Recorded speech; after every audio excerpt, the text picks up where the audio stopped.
All right, folks, we're back. I'm your host, BKP. And you're watching BKP Politics on voiceofruralamerica.com, voiceofruralamerica.com. So yesterday at Davos,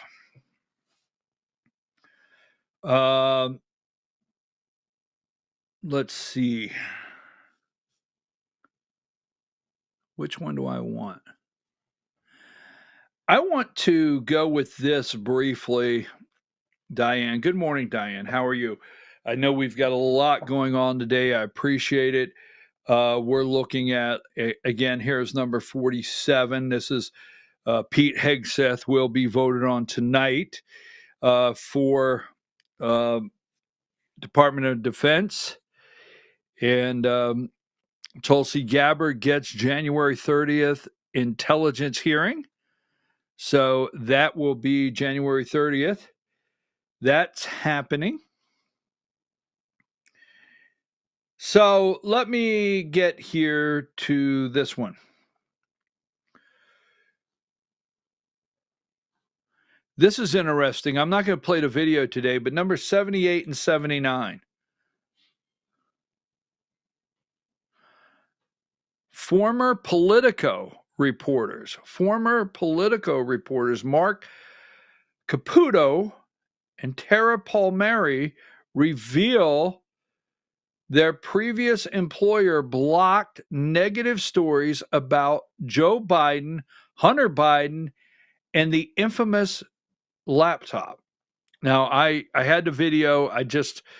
We've got so much going on today. And here's also in the New York Post, 79, Ex-Politico reporters reveal cowardly editors buried bombshell Hunter Biden laptop stories. Now, when Trump says these people are crooks, they are crooked. They are. This is a crooked situation.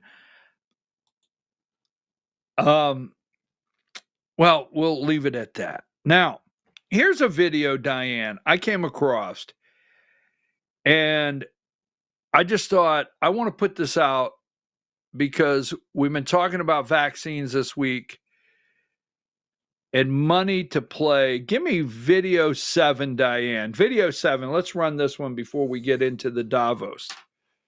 Not push the vaccine. You were told if you had pushed the vaccine for your patients, say you had pushed 6,000 people who were your patients at that time to get the COVID vaccine, what would have been the income to you? Yeah, so Blue Cross Blue Shield had an incentive program to get doctors to administer these shots. And under that incentive program, if I had vaccinated the 6,000 patients that I treated for COVID, I would have made $1.5 million. So, I mean, the follow the money thing is just, it's staggering. Just thought I would throw that in the mix. Wow. All right, so Davos yesterday, the World Economic Forum. Trump did not go there. Trump gave a virtual statement. And to me, I thought it was amazing. I really did. I thought it was amazing. Here is MSNBC. Now, they are upset. All of them are, because Joe Biden, remember, we're back. Remember that Joe went on his first trip and they gushed that America is back. Our allies are excited. And remember all that? Let's go with video 1. Welcome back. President Trump yesterday delivered his first major international speech of his new term, appearing virtually at the World Economic Forum in Davos. Over the course of 45 minutes, the president criticized European regulators, doubled down on across-the-board tariffs, and claimed the war in Ukraine would end if Saudi Arabia and OPEC members lowered the price of oil. From the standpoint of America, the EU treats us very, very unfairly, very badly. They have a large tax that we know about, and a VAT tax, and it's a very substantial one. They don't take essentially don't take our farm products, and they don't take our cars, yet they send cars to us by the millions. They put tariffs on things that we want to do. Like, for instance, I think they actually, in terms of, these are non-economic or non-monetary tariffs, and those are very bad, and they make it very difficult to bring products into Europe, and yet they expect to be selling, and they do sell their products in the United States. So we have, hundreds of billions of dollars of deficits with the EU, and nobody's happy with it, and we're going to do something about it, but nobody's happy with it. My message to every business in the world is very simple. Come make your product in America, and we will give you among the lowest taxes of any nation on earth. We're bringing them down very substantially, even from the original Trump tax cuts. But if you don't make your product in America, which is your prerogative, then very simply you will have to pay a tariff, differing amounts, but a tariff which will direct hundreds of billions of dollars and even trillions of dollars into our treasury to strengthen our economy and pay down debt. If the price came down, the Russia-Ukraine war would end immediately. Right now, the price is high enough that war will continue. You got to bring down the oil price. You got to end that war. They should have done it long ago. They're very responsible, actually, to a certain extent, for what's taking place. Millions of lives are being lost. The war in Ukraine clearly on the president's mind because he had more to say about it during the second half of his sit-down interview with Fox News that aired last night. All right, so the war in Ukraine, we'll go into that in just a moment. The EU, I have to tell you, he had the nerve. He looked at him, he said, the EU, a VAT tax, a value-added tax, all right? A VAT tax on our farm products, our cars. We can't get anything in the EU. You don't treat us right. And you will. You will. If you want to ship to America, you will treat us. You will. Then what they cut out is he went on to Canada. Now, many of you, I get the messages and I appreciate it, and I don't disagree wholeheartedly. And I'm not leaving myself open there, but I understand the North American Union, the concerns that when you see Canada and Greenland and things going on with Mexico and Panama Canal, there are some concerns on the North American Union. And I agree with you on those concerns, but we have to. He went on yesterday to tell them. He told the world yesterday that no longer will there be a trade deficit with Canada. And he told them at Davos, he said, I watched it. He said, we don't need their cars. Now, I brought up on this show, I presented to you, if you're new to the show, a couple weeks ago, I think it was, Diane, I showed you every Ontario plant. I showed you the Cilantras or Cilanta, whatever they are, Cilanta or whatever they are, the Chrysler, Dodge, Mopar for us old people, okay? I showed Ford and I showed General Motors in Canada. And, hey, he'll shut them down in a minute. He just will. Oh, by the way, in that first week, he ended EV subsidies, and he looked at Davos yesterday. They freaked out when they got done. They had to go in emergency behind closed door and hyperventilate. They were handing out paper bags when Trump got done. Breathe into the bag. Because he said, the Green New Scam, the Green New Deal.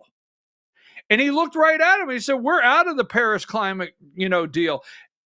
Boom. Just rolled it right out. And I'm going to talk about Stargate in a minute. He brought that up. AI leading the world. Now, there's a lot of controversy around that, but he told him yesterday. And he said the Green New Scam, it's over. The World Health Organization, it's over. Canada, he looked at them and said, Canada, they can be the 51st state if they want to. There'll no longer be a trade deficit. I will have to say, I never thought he would come out of the box the way he has on the world stage and the things he has done. So, that being said, bringing the oil prices down. He's 100% right. Joe Biden not only allowed the war to happen, Joe Biden not only allowed Ukraine to send them the tanks and the military equipment they need, he allowed Russia to increase their wealth through energy that they sell, the gas and oil and so forth. And it's like you said, bring those prices down. Putin will have no choice. Guy knows what he's talking about. So let's go to video 3, the Ukraine war, because it will end. It will end, video 3. And it has to stop. Do you know they've lost about 850,000 Russian soldiers and 700,000 Ukrainian soldiers? And Zelensky, I will say this, he wants to settle now. He's had enough. He shouldn't have allowed this to happen either. No. You know, if he's no angel, he shouldn't have allowed this war to happen. First of all, he's fighting a much bigger entity, okay? Much bigger. When he was, talking so brave and so... Now, two things happened. They were brave, but we gave them billions of dollars. The United States spent $200 billion more than Europe. Why did we spend more? You know why? Because Biden never asked Europe to spend more. Look, Zelensky was fighting a much bigger entity, much bigger, much more powerful. He shouldn't have done that because we could have made a deal, and it would have been a deal that would have been a nothing deal. I could have made that deal so easily. And Zelensky decided that I want to fight, they have 30,000 army tanks. Russia has 30,000 army tanks. Zelensky had none, practically. You don't fight those. Now, then we started pouring equipment, pouring. And they had the bravery to use the equipment. But in the end, this war has to be settled. They rigged an election, and just in that war alone, 1 million people are dead. They rigged an election. Do you ever think about that? The loss of life? I mean, when someone says to me, I don't totally disagree, but when someone says to me, do you realize that if we would not have gone, if Biden would not have been installed into the White House, all these things we're doing now, these positives, maybe would not have happened? I get that side of it, but there's a side of it that says 1 million people could be alive.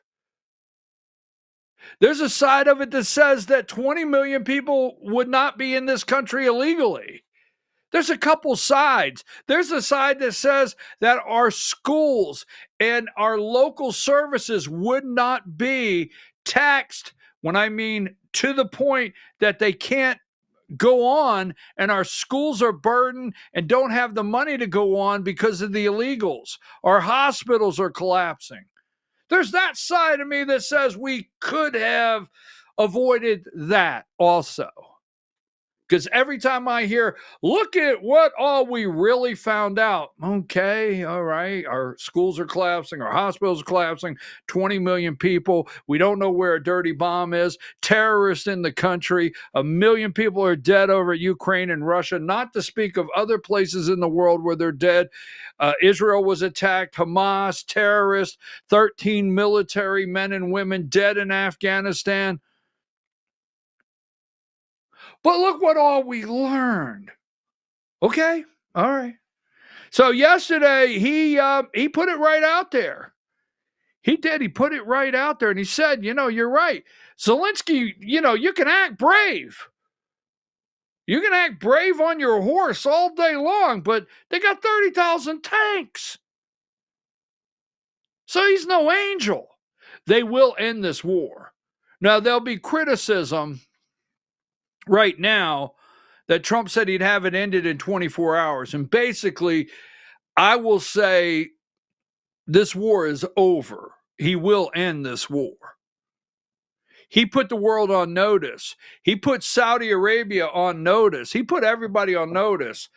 I will shut down the lifeblood that Russia has through energy. All right. So I also want to listen to this one right here. Video 5, Trump to the chair of Bank of America. Video 5. Where you're going to bring it down to 15%, which is really something. And by the way, speaking of you, and you've done a fantastic job, but I hope you start opening your bank to conservatives, because many conservatives complain that the banks are not allowing them to do business within the bank, and that included a place called Bank of America. They don't take conservative business. And I don't know if the regulators mandated that because of Biden or what, but you and Jamie and everybody, I hope you're going to open your banks to conservatives, because what you're doing is wrong. Mr. President, I'll say that your friend Gianni said hello, told me to tell you hello, and we look forward to sponsoring the World Cup when it comes, both this summer for the club and next year. So thank you for getting that for the United States. Bank of America, egg on your face. Give me number 39. They're all sitting there, and he scolded every last one. He let them have it on behalf of you and I, America first, everything about it. Bank of America accused of discriminating against conservatives. Now, give me number 40. Bank of America has come out. I understand. Someone sent it to me. Trump lashes out at banks over treatment of conservatives. Bank of America responds publicly to Trump's Davos speech. Conservatives, we like you. Please, we like you. We will service your accounts. We will. We promise. So, Bank of America on notice yesterday in front of the entire world. There's one I want to get to before we get to the bottom of an hour and our guests come in.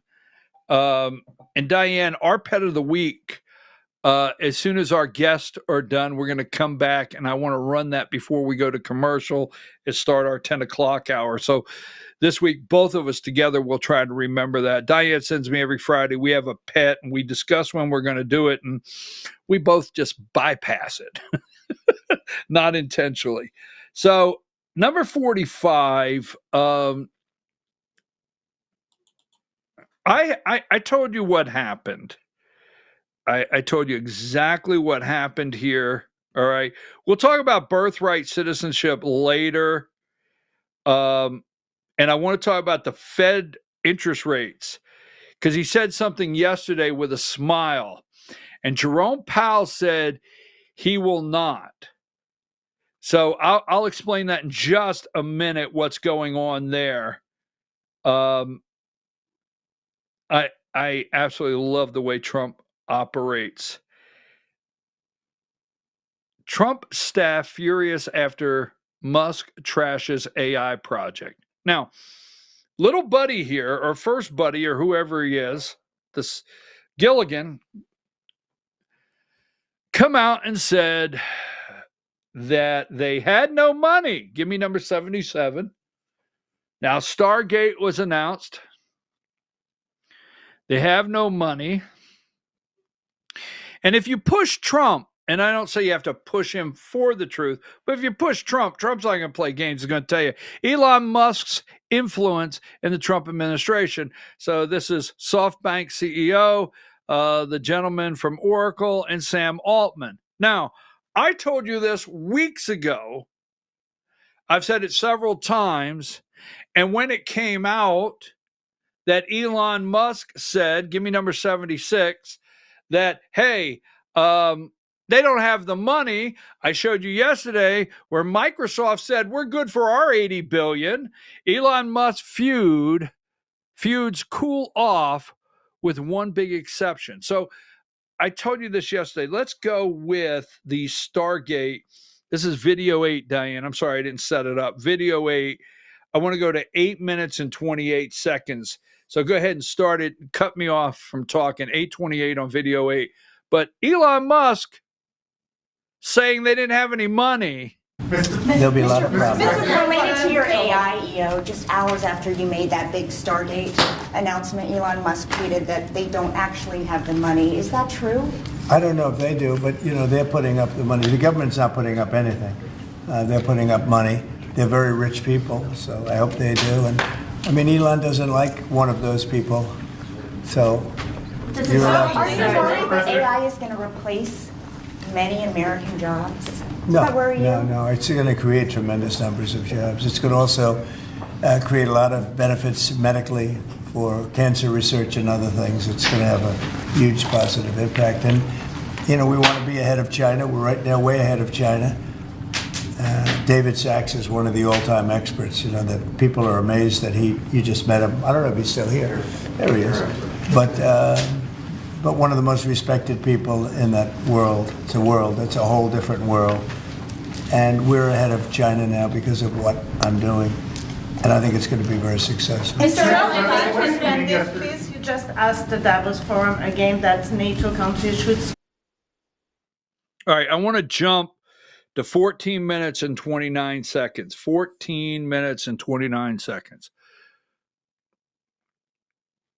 To negotiate. I don't know, but I think you should make a deal. Mr. President, does it bother you that Elon Musk criticized a deal that you made publicly, that he said that he tweeted that? No, it doesn't. He hates one of the people in the deals. Have you spoken to him since then? No. I've spoken to Elon, but I've spoken to all of them, actually. No, the people in the deal are very, very smart people. But Elon, one of the people he happens to hate, but I have certain hatreds of people, too. Sir, on China, what do you think Xi Jinping can do? Number 76. I told you this. I told you.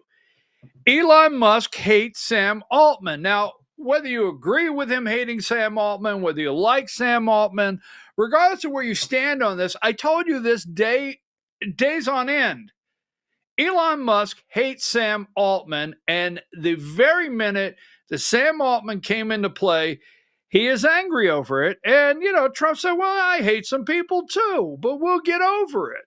These are smart people. We're moving forward. Now, as far as Stargate's concerned, you need to understand, yesterday Trump said he will give them approvals under emergency orders for these data centers, and he will also clear the way for them to build their own energy plants, electrical energy plants with coal backup systems on the location where the data center is.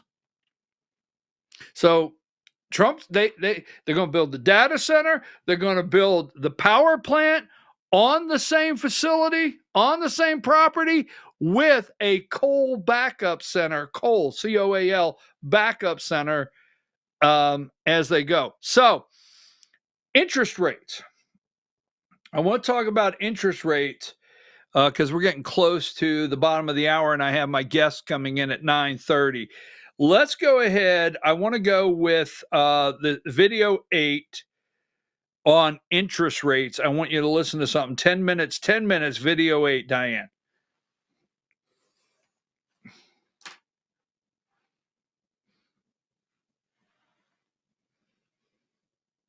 To 5%, yeah.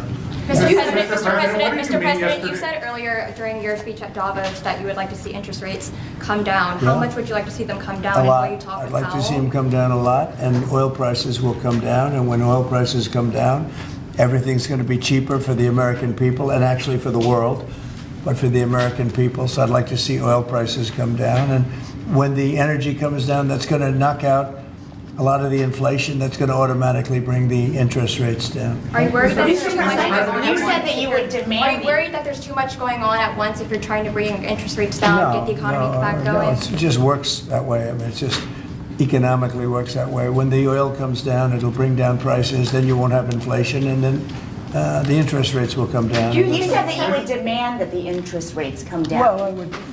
I would put in a strong statement. Do you expect the Fed to listen to you? Yeah. Are you going to talk to Powell about this? and bringing the rates down? At the right time, I would. Sir, did you confirm if any of the people you pardoned that were participating in the jail? Are you ready?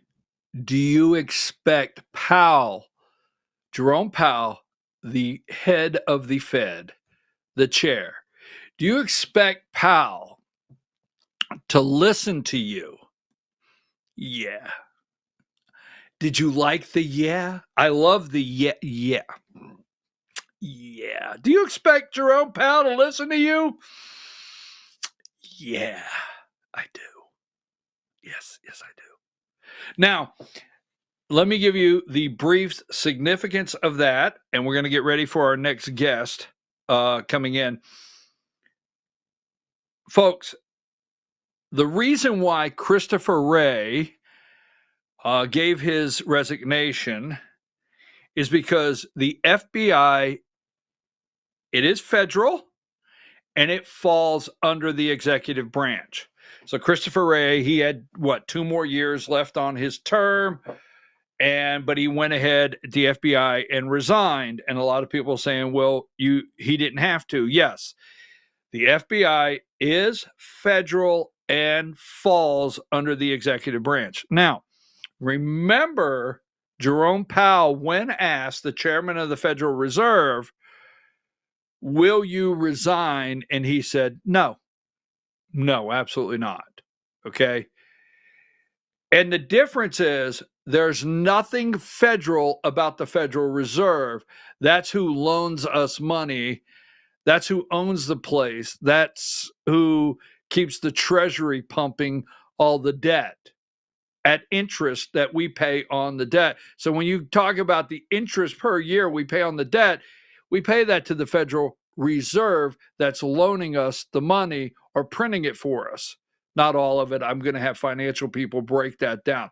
But the point being is, the reason Jerome Powell said no is because Jerome Powell said no because it's not federal. And Trump made a statement there. Interest rates are not controlled by the executive branch. But Trump's very bold on that and said yes. So let's see what happens to that Federal Reserve that Jerome Powell said no. And he said he will listen. We'll see. All right. Now, I want to play one more. We got to go in a minute. This is the Lumbee Indian Tribe, 245. Video 8, 245.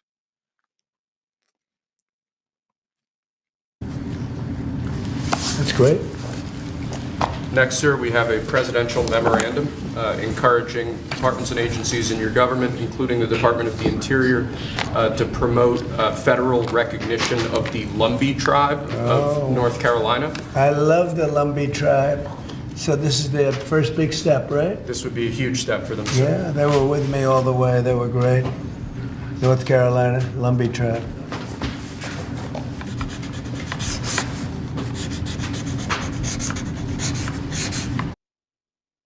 Lumbee Indians in North Carolina.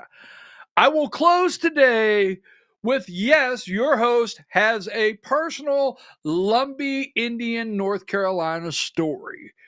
Does that shock you that I have a story for the Lumbee Indians, recognized by the Department of Interior, step 1, to be recognized in America? So we're going to go to break.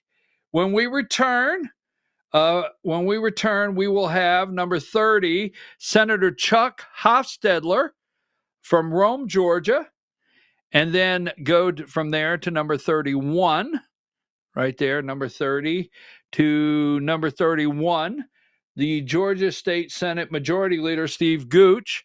They will be with us when we return to talk about HB 581, and then give me number 35, our Fannin County Republican Party. I just got the menu.